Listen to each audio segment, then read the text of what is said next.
Donc, je suis Stéphanie Fay, médecin coordinateur, et puis Sébastien Bouchu, infirmier. On représente la commission paramédicale. On est content de vous parler du thème douleur, puisque c'est un projet qu'on souhaite travailler à la commission paramédicale l'année qui vient.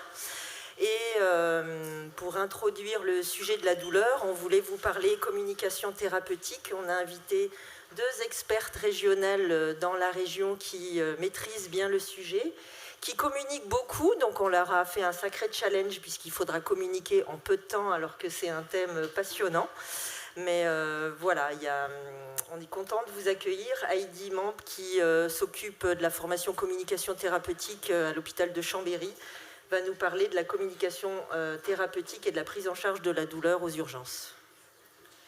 Eh bien, bonjour, merci à tous pour ce topo qui va finalement définir en très peu de temps ce que c'est la communication thérapeutique. Et puis, j'espère vous donner des clés aussi concrètes pour que dans la pratique, finalement, aujourd'hui, on puisse un peu changer nos pratiques aux urgences. Alors, ça commence par...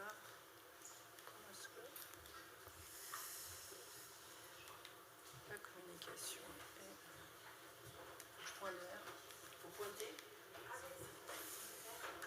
Assistant technique. Ouais, je suis désolée, dans la communication, j'ai pas... Ah, parfait, bon, pardon. C'est pourtant un code assez clair, une flèche verte, mais que je ne connaissais pas. Alors, la communication et la prise en charge de la douleur, c'est au cœur de notre soin depuis toujours. Hippocrate le disait depuis déjà de nombreuses années. Pourquoi les données chiffrées vont nous le dire? 60% des patients qui consultent aux urgences ont une douleur aiguë. Il y a une interaction forte entre émotion et douleur, donc clairement c'est à prendre en compte. Et c'est un facteur de risque de douleur persistante. Et si on regarde des études récentes, voire en cours, il faut savoir que 4 mois après le passage aux urgences, 30% de nos patients vont développer une douleur chronique en termes de définition d'OMS de la douleur chronique de 2019, qui est une douleur persistante de plus de 3 mois. Donc là, on voit bien que prendre en charge les émotions, la douleur, ce n'est pas optionnel pour nous aux urgences, mais je crois que de façon générale en tant que soignant. Alors, la prendre en charge, pourquoi parler de communication? La communication, c'est une mise en relation dans le but d'atteindre certains objectifs.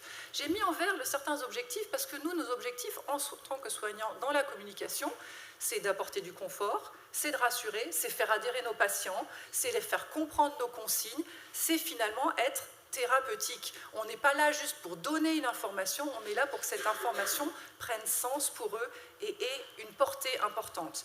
C'est donc pas une communication sympathique. Et c'est peut-être le premier écart qu'on va observer. On a tous l'impression et tous la sensation de communiquer bien, et on a parfois ce qu'on appelle une communication sympathique. Petit exemple, un collègue remet le diplôme du courage à un jeune enfant de 5 ans, pense être dans une communication bienfaisante pour cet enfant, et lui dit « Tu le montreras à ton papa, ce diplôme du courage ?» Ben non, papa, il est mort. Ah, il se rattrape aux branches. À tes frères et sœurs? Ben non, j'en ai pas. Il a cherché à être sympathique, on peut clairement définir qu'il n'a pas été thérapeutique dans ce contexte-là. Après une suture, mettre l'enfant dans cet état émotionnel, ce n'est pas utile. Et bien, c'est par défaut de compréhension de ce que c'est une communication thérapeutique.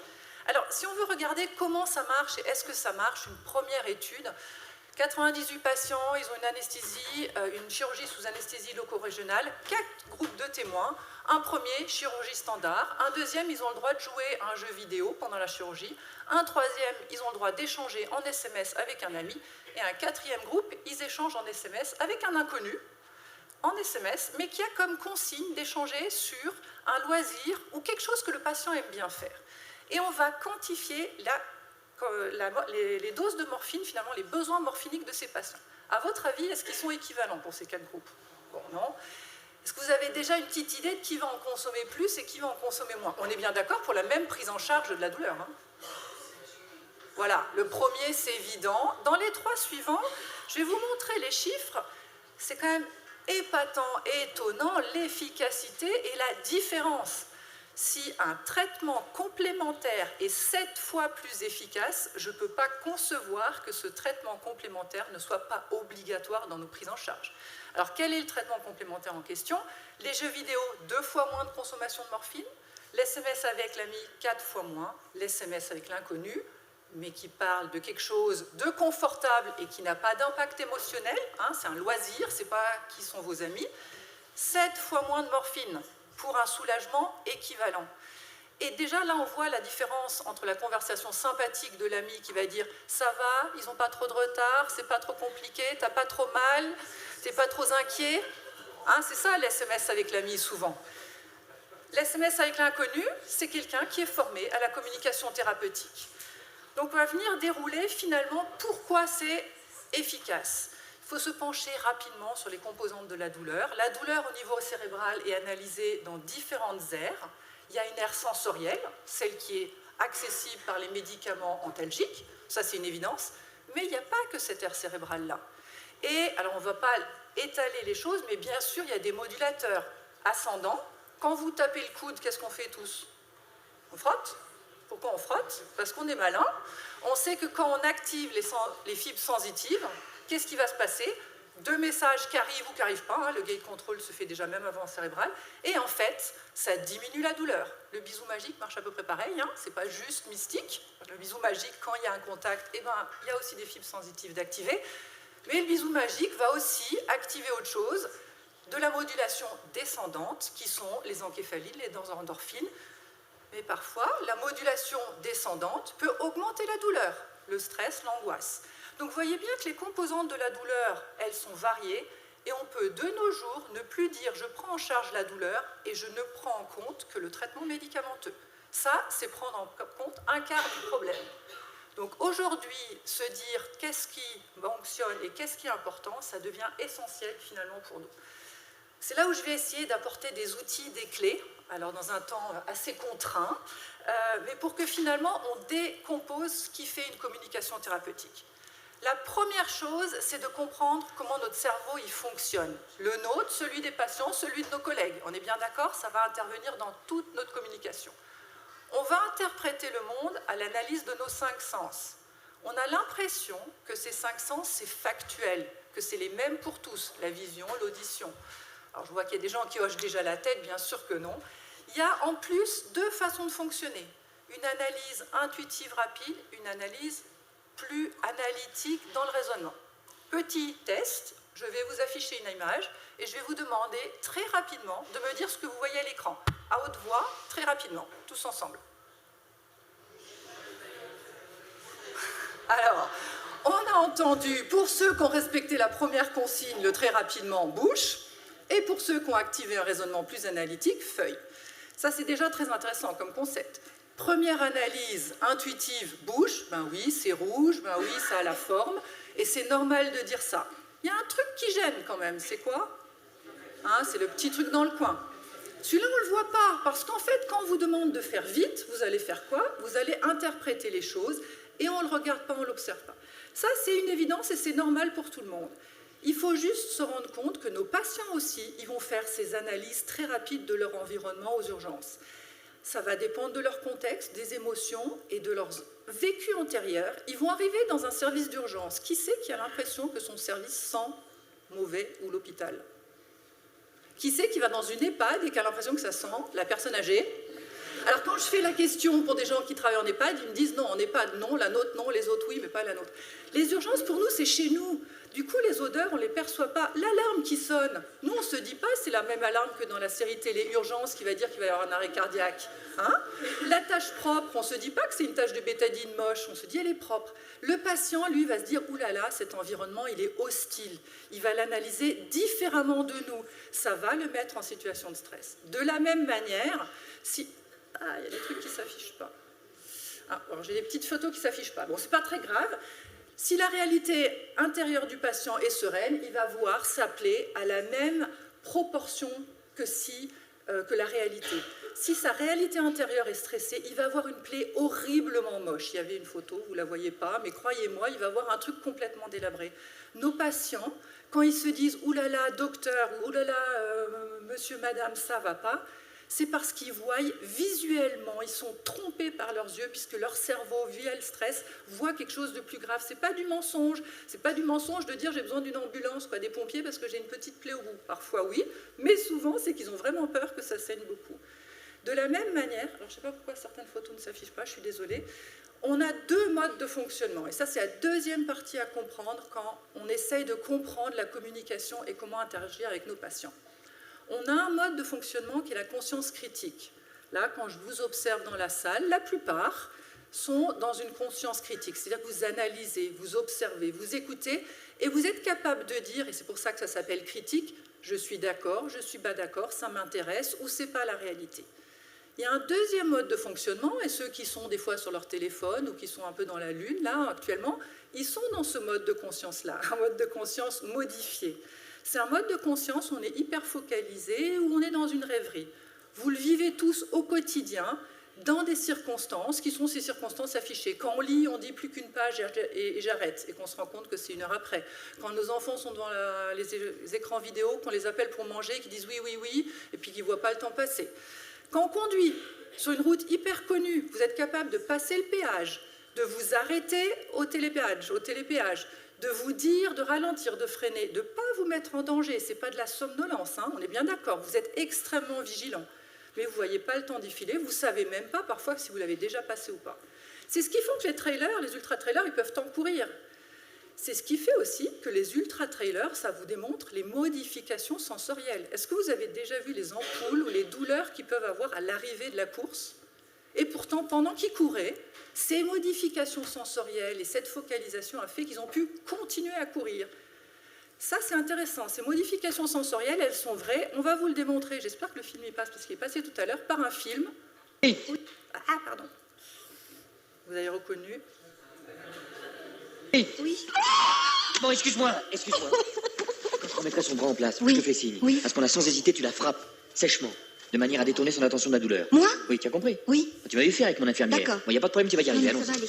Bon, ça va aller tout seul, hein? Ça va aller. Attention à son bras, attention à son bras. T'inquiète pas. Tu vois, ça va aller tout seul. Oui, je sais, c'est rien du tout.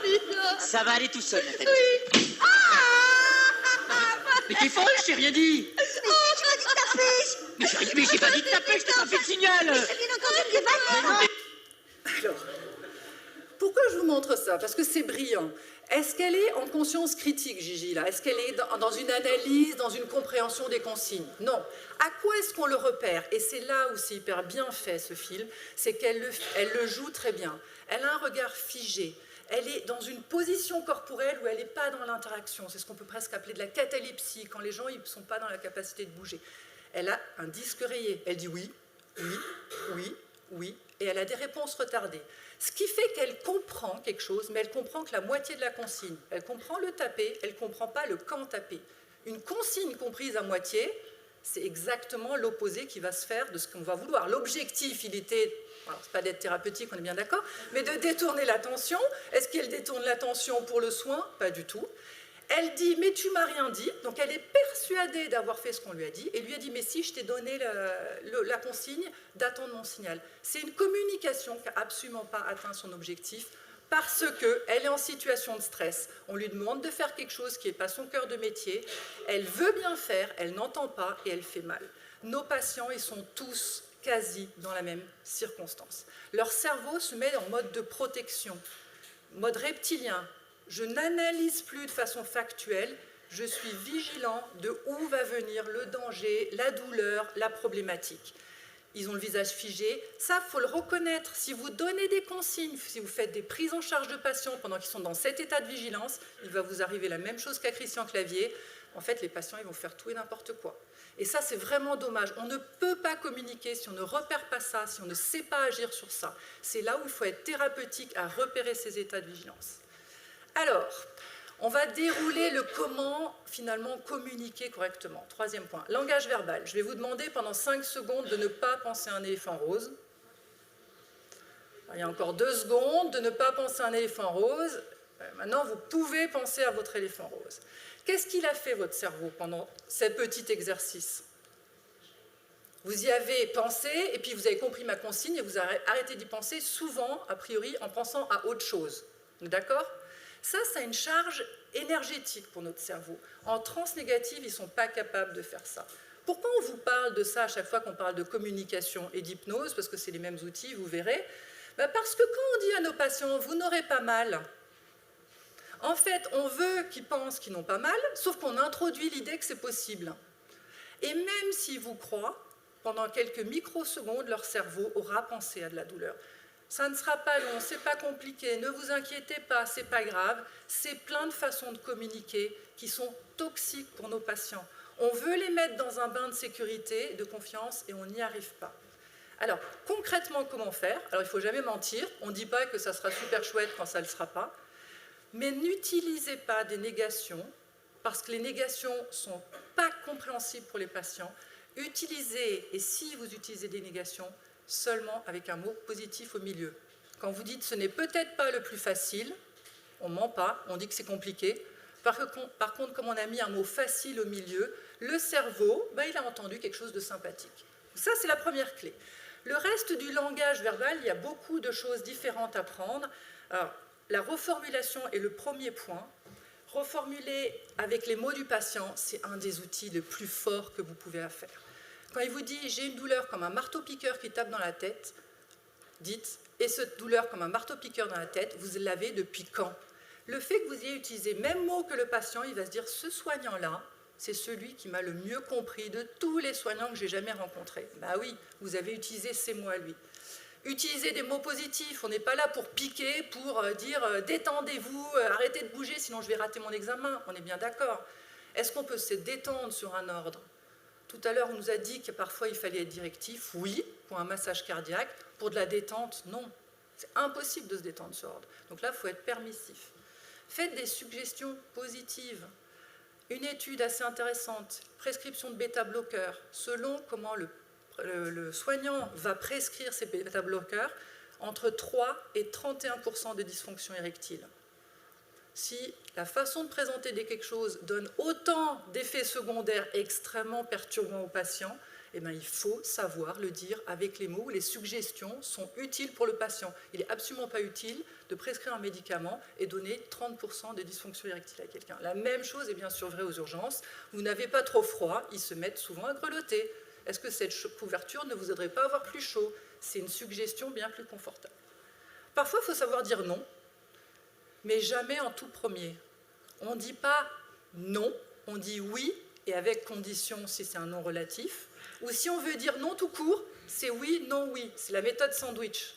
Et ça, vraiment, c'est pareil, c'est intéressant parce que le cerveau de votre interlocuteur va entendre le oui, va se dire « ah, il me comprend », il va percevoir le non et on va l'ouvrir à autre chose derrière. Donc ça, c'est des petites choses sur lesquelles c'est intéressant de s'entraîner parce que ça va vraiment vous sortir de beaucoup de situations. Le langage paraverbal. Alors, le langage paraverbal, il y a plusieurs composantes. Hauteur et fréquence, le débit, les silences et le volume. Alors, vous avez bien remarqué, je parle très vite, puisque j'avais que 20 minutes pour...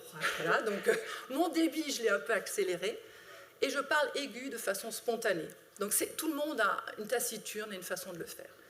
Si maintenant, pendant quelques secondes, je me mets juste à parler un tout petit peu plus doucement, un tout petit peu plus grave, et juste avec un volume un peu plus faible, en quelques secondes, déjà, j'obtiens le silence de façon assez étonnante. De 2, j'obtiens du calme, on est extrêmement plus confortable, on est d'accord. Ça, c'est un outil hyper important qu'il faut développer et utiliser à bon escient. Oh là là, je ne sais pas pourquoi les photos, elles ne passent pas, je suis bien désolée. Bon, il y avait une photo d'un accident. Dans l'accident de la route, bien sûr, si le témoin il vous appelle, vous n'allez pas lui dire « Monsieur, c'est bon, on va venir, hein, calmez-vous ».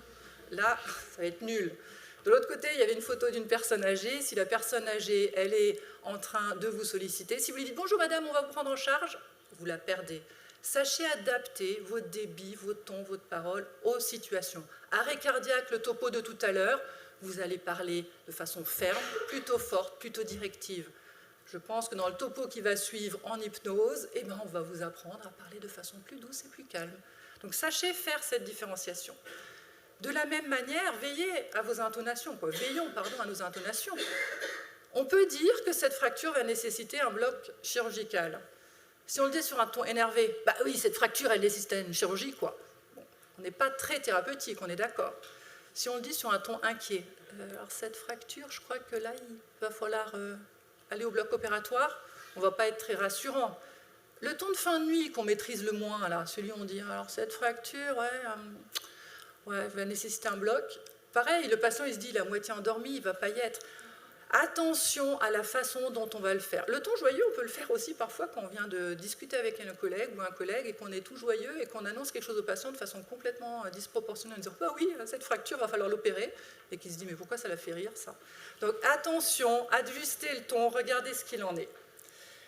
Le langage non verbal, alors ça va être la posture, la gestuelle, la proxémie, c'est du mirroring, c'est la qualité de présence. Le mirroring, c'est la photo du haut. Pour vous le définir, c'est quand on refait les mêmes gestuelles que le patient. Cette patiente, c'est une patiente démente qui est attachée pour pas qu'elle s'en aille. Ma collègue n'avait absolument pas d'attache autour d'elle, mais vous voyez, elle a pris la même posture. Ça a calmé la patiente. Posture haute, basse et à hauteur, étude extrêmement intéressante. Visite à J1 d'un chirurgien. Il va voir ses patients, il leur donne les consignes. Et on regarde quelle est la différence quand pour la moitié des patients il est assis, l'autre moitié il est debout. Alors objectivement, les visites, elles durent qu'1 minute à chaque fois, 1 minute 28 secondes, 1 minute 04, pas beaucoup. Mais bonne nouvelle, le ressenti du patient, il est que le chirurgien est resté 3 minutes 44 quand il est à côté de lui debout. Donc déjà, rien que notre présence, des fois, fait que le patient il a une distorsion du temps. Si le chirurgien s'assoit, le temps devient 5 minutes 44. Et en plus, le patient comprend mieux les consignes.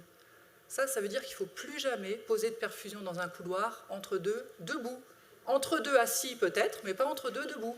Quand on fait un interrogatoire, on s'assoit. Ça, c'est vraiment pratico-pratique, mais vous gagnez du temps qu'on n'a jamais. 5 minutes de temps au lieu d'1 minute, c'est trop précieux pour le perdre. Hein. C'est très douloureux. Oui. Oui, bah c'est la tête de l'os qui est sortie de son logement. Bon, bah je vais te remettre ça en place et puis ça ira tout de suite mieux après. Et ça va faire mal. Non. Bon, est-ce que j'ai besoin d'expliquer pourquoi j'ai mis ce petit extrait de film hein. Ça, c'est... Alors, il y a du non-verbal et du paraverbal. Il dit, dans les mots, ça ne va pas faire mal. Qu'est-ce que dit toute son attitude? Bah, si. Ça, c'est la non-congruence entre le verbal, le paraverbal et le non-verbal. Attention, le non-verbal, on le maîtrise très peu, nous. Donc, veillez à faire des annonces et des choses de façon congruente. Alors, dans tout ça, reconnaître et valider la réalité du patient, c'est le dernier point, l'avant-dernier, pardon. Et on peut parfois se faire piéger. Quand on a vu mon topo, souvent, ou les topos de communication thérapeutique, on se dit « Oh là là, c'est un monde de bini oui-oui », où on dit oui-oui à tout le monde, et bisounours. Et en fait, on essaye ça avec des patients, notamment celui-là, et lui, si vous lui dites « Monsieur, pensez à quelque chose d'agréable », il va vous dire quoi? Ouais. C'est quand on se cogne le petit orteil dans le coin d'une table et que quelqu'un vous dit « Allez, ça va passer », vous avez envie de faire quoi? Hein, on n'est pas très doux, en fait. De la même manière, celui-là, ou celle-là, pardon, ils ont une réalité qui est horrible. Ils ne peuvent pas penser à un truc agréable. Reconnaître la réalité du patient, c'est que pour ces patients-là, il faut dire douleur, il faut dire angoisse, il faut dire peur, mais il faut les en extraire. Donc il faut se synchroniser dans leur monde, dire « Ouh là là, vous me semblez très douloureux », vous voyez, mon non-verbal aussi a fait de la douleur, et ensuite, vous allez amener de la détente et le sortir de ce truc-là. Mais ne commencez jamais une prise en soin de ce patient avec de la communication thérapeutique où vous êtes tout rose et tout souriant. On est bien d'accord, ça ne va pas marcher. Du coup, finalement, dernier point sur lequel je vais aborder, se baser et se valoriser la ressource du patient, c'est hyper important. La douleur, elle n'est jamais juste à un instant T pour le patient. Il va falloir prendre en compte son vécu antérieur et il va falloir lui donner les clés pour que cette douleur ne se transforme pas en douleur chronique. Donner du sens, accompagner, pour que nos patients, quand ils repartent, c'est l'histoire du macaron, il n'y ait pas un tiers de douleur du passé, un tiers de douleur actuelle et un tiers de douleur future qui portent. Qu'on diminue la douleur actuelle, ça va être le topo de la prise en charge de la douleur de cet après-midi, et bien sûr aussi celui de l'hypnose, mais aussi de l'angoisse. Pour terminer, et je crois que je peux rien dans les temps, 3 points clés, il faut comprendre le fonctionnement cérébral de nos patients, ce que je vous ai expliqué sur la réalité, ce que je vous ai expliqué sur la transe négative, et bien sûr le topo d'après va vous introduire la transe positive de la communication, de l'hypnose conversationnelle et dissociative. Il faut connaître les outils de communication que je vous ai détaillés en partie, et il faut mettre en pratique avec tous nos patients. La communication thérapeutique, et cette diapositive, elle l'illustre, le patient, il doit être ni motivé, ni coopérant, ni confiant. On peut le faire avec le patient agressif, le patient dément, n'importe quel patient. C'est vous qui allez mettre en place les outils de manière adaptée pour que le patient soit bien. C'est le mettre dans le ici et maintenant pour qu'il vous comprenne et vous suive. quand on fait une formation de communication thérapeutique, c'est 3 jours de formation, hein, ce n'est pas une formation très chronophage. On sait faire de la communication thérapeutique, on sait aussi faire de l'hypnose conversationnelle. Et du coup, on peut, avec le patient, en parlant d'un loisir ou de quelque chose qu'il aime bien, l'amener dans un ici et ailleurs pour l'extraire du soin douloureux. Donc ça, c'est vraiment un investissement utile pour chacun. Eh bien, merci de votre écoute. Et puis, petite diapo de fin pour dire juste dites merci plutôt que désolé. Et j'ai terminé.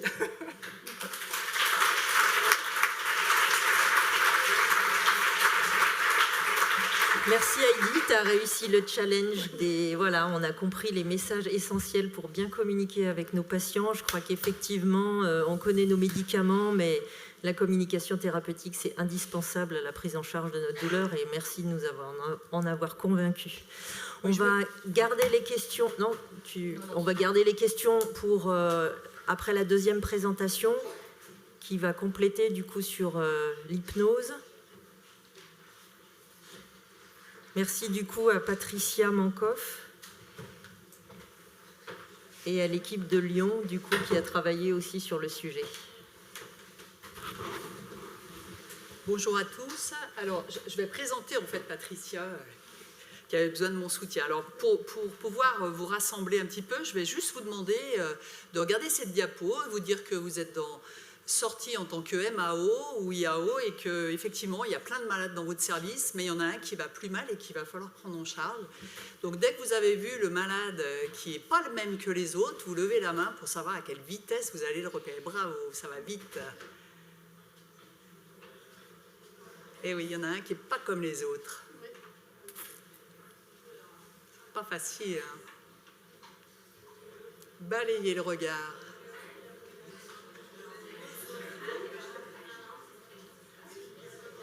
Il y en a qui n'ont pas trouvé encore.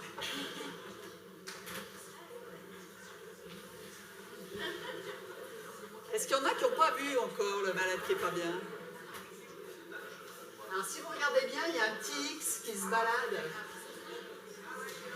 1, 2, 3, 4, 5e ligne, 3e à droite. Et oui, c'est celui-là qui va vous piéger.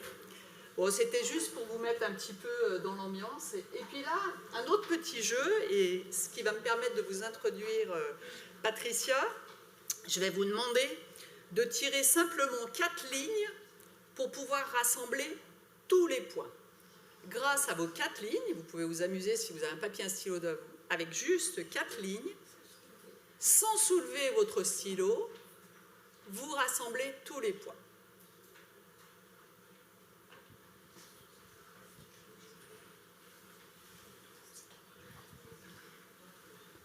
Pour ceux qui ne m'ont pas entendu, 4 lignes sans soulever le stylo pour rassembler les 4 points. Est-ce qu'il y en a qui y sont arrivés?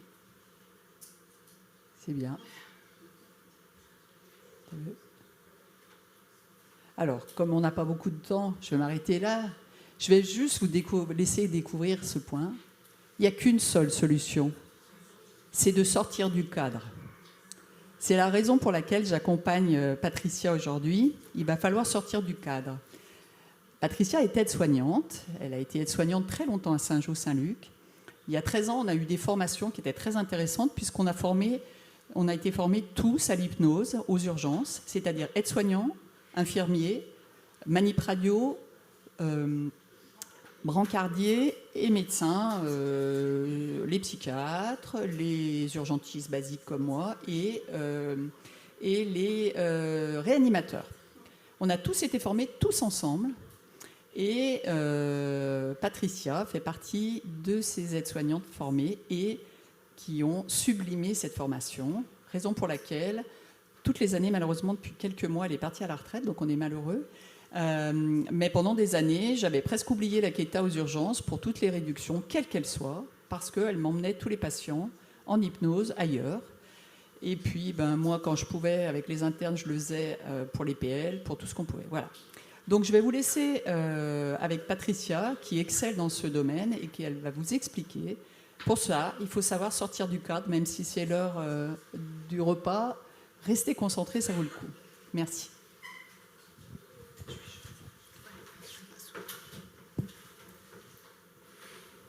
Alors, je prends le micro peut-être. Ouais.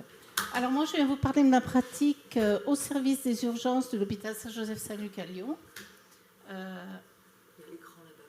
Oui, aussi, merci. Oui.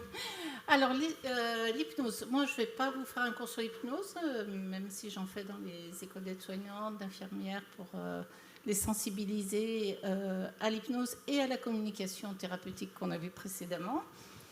Et donc l'hypnose, en fait, quel est l'intérêt de l'hypnose aux urgences? C'est surtout de mettre le patient à distance de sa douleur.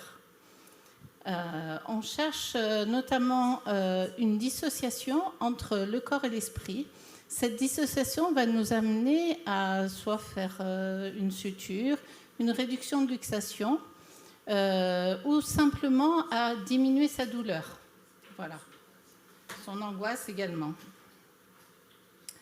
C'est un acte de bienveillance. Hein. Ça, je tiens beaucoup à le préciser parce que la bienveillance, des fois, ça fait un peu... Voilà. Elle place, cette hypnose, le patient au centre de la relation thérapeutique. Alors, quelles sont les indications des différentes indications dans un service d'urgence? Alors, bien sûr, il y a la douleur aiguë, la douleur chronique. Alors, dans la douleur chronique, on ne va pas chercher à faire disparaître la douleur, mais seulement à diminuer le VA du patient. La douleur provoquée par les soins, et là, vraiment, c'est indispensable. L'anxiété, le stress et la crise de spasmophilie. Alors, à qui s'adresse cette séance d'hypnose? Alors, bien sûr, ça s'adresse à tout le monde, quel que soit l'âge, quel que soit le sexe. Aux enfants de plus de 7-8 ans, parce que c'est une pratique qui fait appel à la mémoire et que c'est difficile d'avoir de la mémoire avant cet âge-là. Malgré tout, avant cet âge-là, il faut faire de la distraction. Les enfants sont particulièrement réceptifs à l'hypnose parce qu'ils n'ont pas de barrière et ils sont très faciles à hypnotiser. On peut également utiliser l'hypnose chez les patients qui ont des troubles cognitifs modérés. Ça m'est arrivé d'utiliser de l'hypnose chez une patiente très âgée qui avait 102 ans. On peut aussi utiliser l'hypnose conversationnelle. C'était le cas d'une dame de 102 ans qui devait avoir une ponction pleurale, qui avait des troubles cognitifs modérés. Donc, je me suis assise à côté d'elle pendant que le médecin était assise au bord du lit.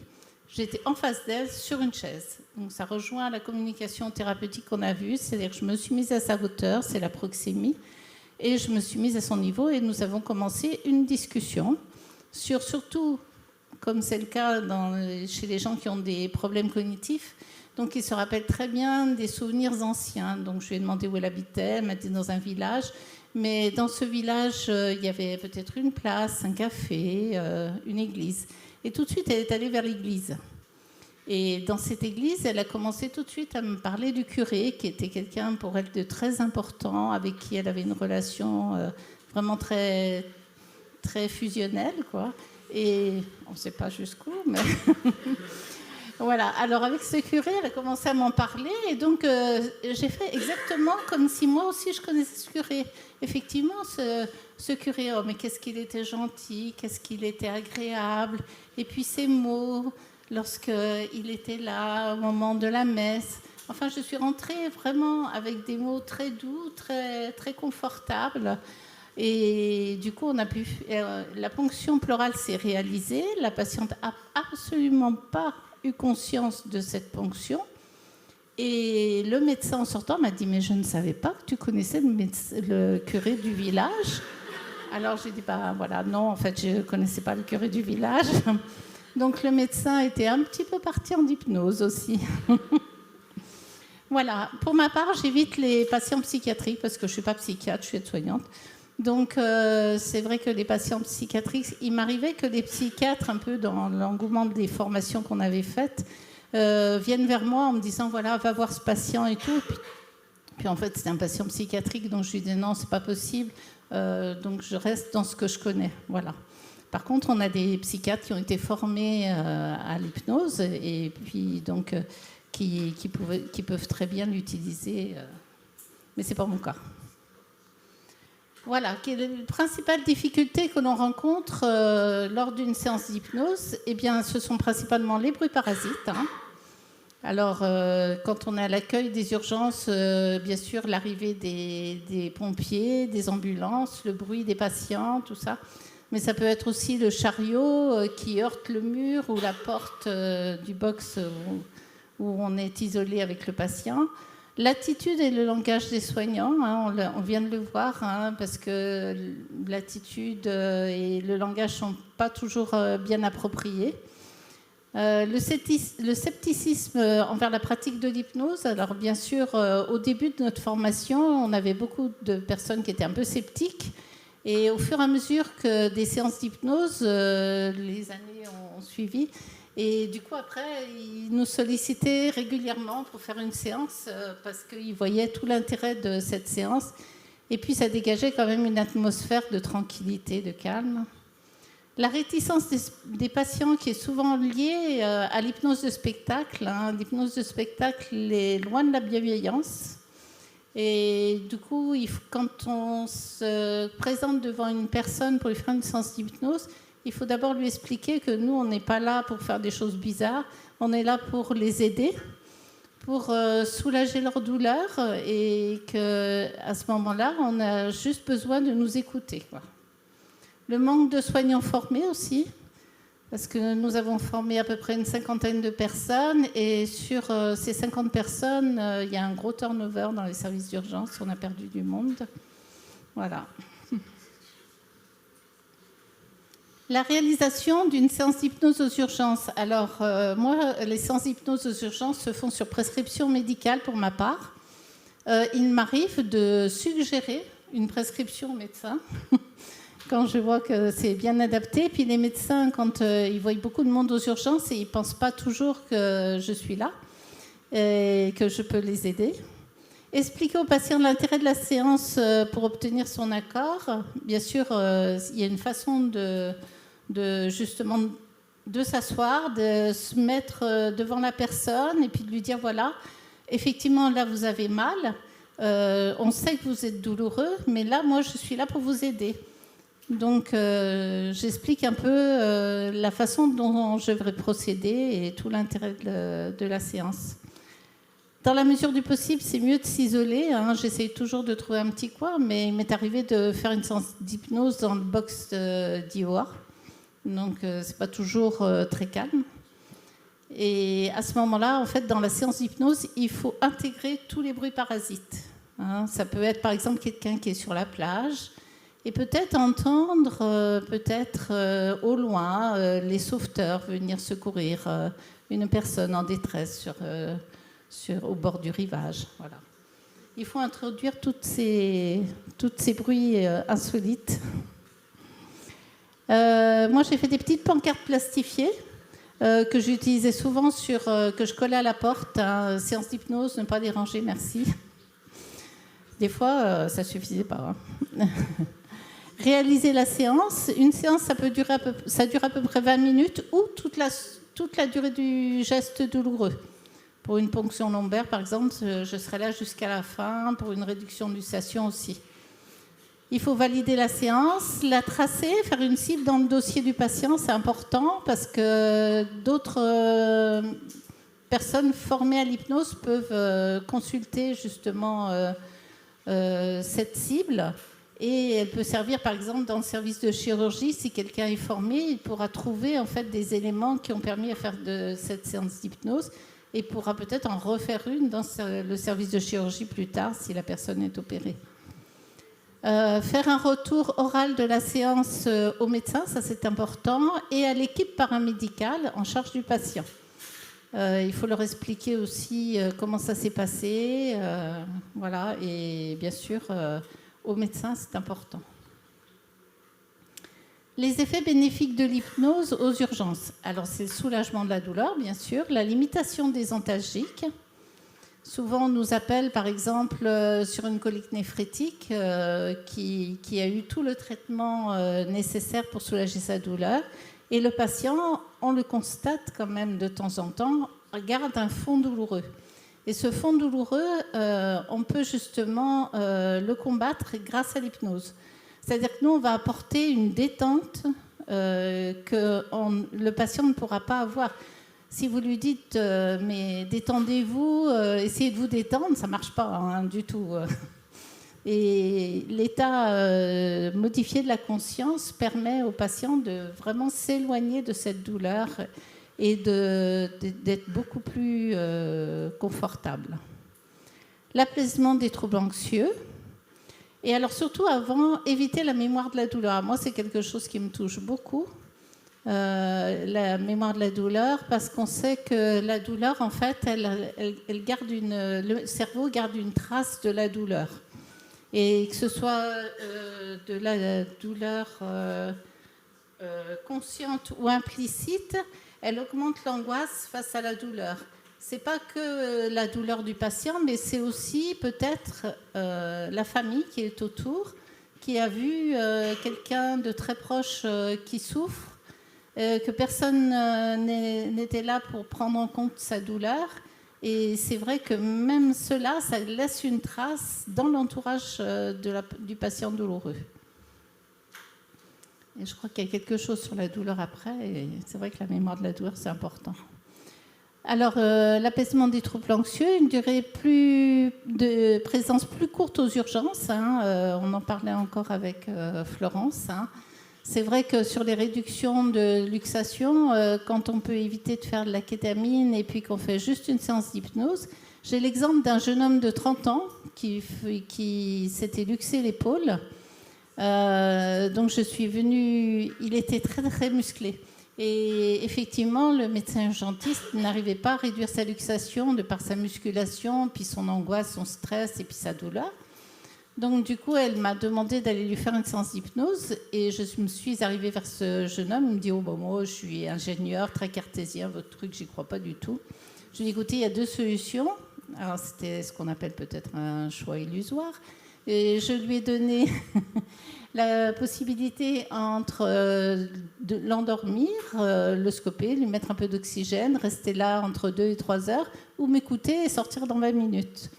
Donc il a préféré sortir dans 20 minutes plus tard, et 20 minutes plus tard, il m'a dit « Oh, super votre truc, hein !» Voilà. L'emploi d'un vocabulaire adapté et bienveillant des soignants. Une atmosphère beaucoup plus détendue dans le service. Alors ça, c'est vrai que mon soignant sur la photo, il est peut-être un peu trop détendu, avec sa petite tasse de café. Et une valorisation aussi des soignants, des paramédicaux. Former les gens à l'hypnose, c'est vrai que quand on peut utiliser cette technique, on est très valorisé. On se sent intégré dans une équipe et c'est très agréable. Là, je vais vous passer en fait un film qui a été tourné par la Fondation Apicil. Au début de l'histoire, le docteur Brodsky, qui était médecin urgentiste, et moi-même avons donc soumis un dossier à l'Apicil qui, cette année-là, en 2014, le thème était urgence et douleur. Notre dossier a eu la chance d'être retenu et nous avons eu 30 000 € qui nous ont permis de faire les formations aux urgences. Alors, si on peut passer le petit film, merci.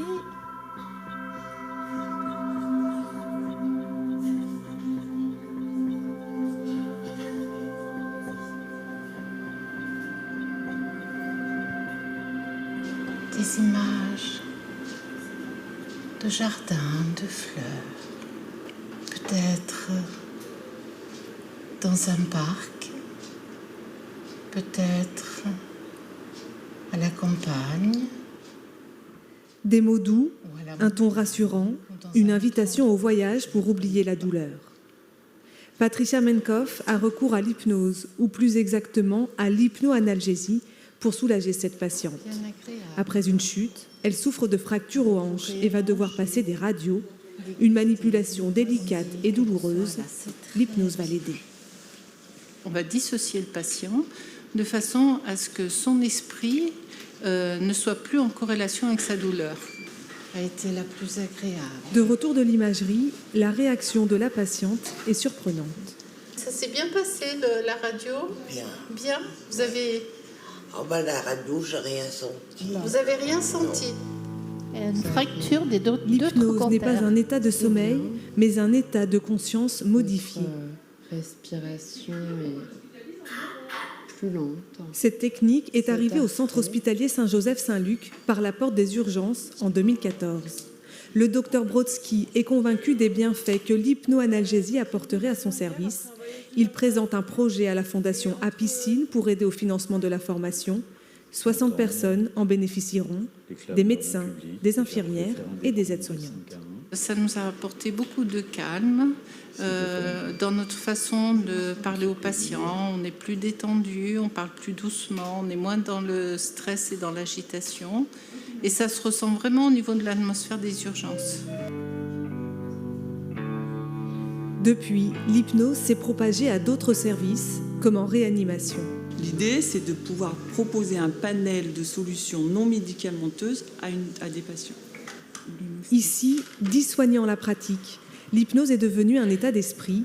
C'est aussi un outil supplémentaire pour soulager la douleur et l'angoisse, un outil utilisé jusqu'en chirurgie cardiaque. On a d'excellents résultats. Donc on a mené une petite étude chez nous. Grâce à nos scopes, puisque les patients sont tous scopés, on voit la fréquence respiratoire qui s'abaisse tout doucement, des patients qui ferment les yeux, des patients qui se détendent. Et ça, on a des résultats au bout de 5-10 minutes et qui sont durables.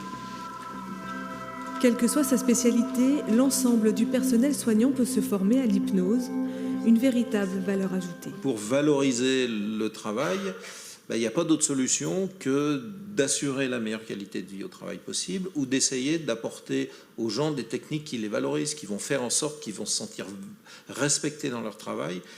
Il va y avoir de la motivation en plus et c'est tout le monde qui en sera bénéficiaire. Dans le service des brûlés, les pansements sont des actes particulièrement douloureux. Greffée après une brûlure au bras, cette patiente n'a reçu aujourd'hui aucun antalgique. Seule l'hypnose va lui permettre d'avoir l'esprit ailleurs. Un sentiment de détente, confortablement installé. D'un simple regard, l'équipe communique en permanence. La parole de l'aide-soignant et les gestes de l'infirmière se synchronisent. Le malade est au centre du soin, il joue un rôle actif, il coopère. Un animal que les mains peuvent caresser. Lui caresser la tête, tranquillement. Une jambe va se lever avec légèreté. Voilà, très bien, c'est très très bien. Très agréable de pouvoir caresser un pelage tellement doux sous les doigts. Elle était avec son chat, donc elle était dans un état de dissociation hypnotique, donc qui lui permettait d'être vraiment avec son chat et pas du tout avec nous, même si au fond d'elle-même, elle sait très bien qu'elle est là. Je sens quand on remet le pansement, mais c'est pas douloureux, c'est quelque chose de léger. Moins de douleur et de stress, moins de médicaments ou même d'anesthésie dans certains cas et une meilleure récupération. Si les bienfaits de l'hypnoanalgésie sont démontrés depuis longtemps, elle séduit aujourd'hui un public de plus en plus nombreux.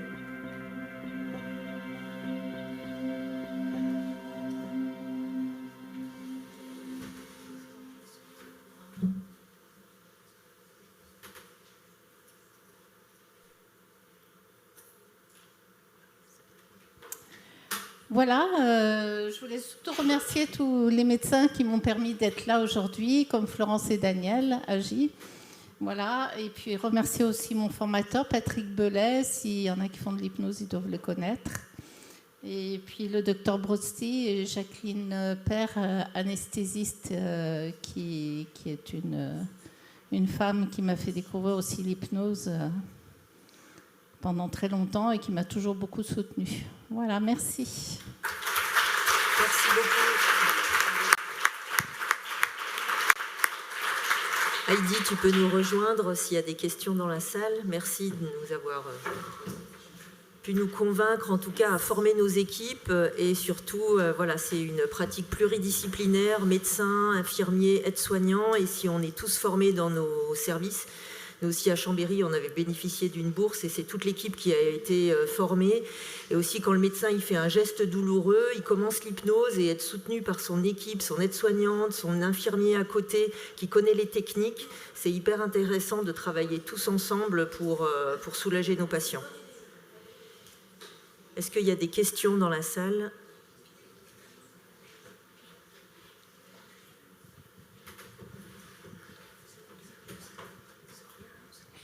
Oui, bonjour. Moi, je ne suis pas du tout formée à l'hypnose, mais quand on utilise le Calinox, en fait, on les amène à faire un espèce de voyage.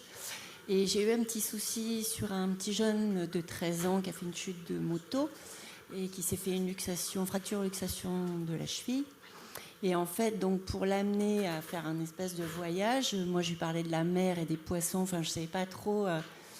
Et en fait, à la fin, lui, il m'a dit « Ah non, mais moi, j'ai pensé à un jeu vidéo que je fais. » Alors, je me suis dit, est-ce que j'ai eu raison de parler de la mer et des poissons ? Lui, il a fait son trip ailleurs, ou est-ce que vous avez une méthode ? Alors, l'essentiel, c'est que ça ait fonctionné. En fait, l'hypnose, quand on fait une séance d'hypnose, on trace une route, mais un chemin. On donne des possibilités. D'ailleurs, souvent, on donne beaucoup de choix. Et la personne va choisir ce qui va l'amener à être le plus éloigné de sa douleur.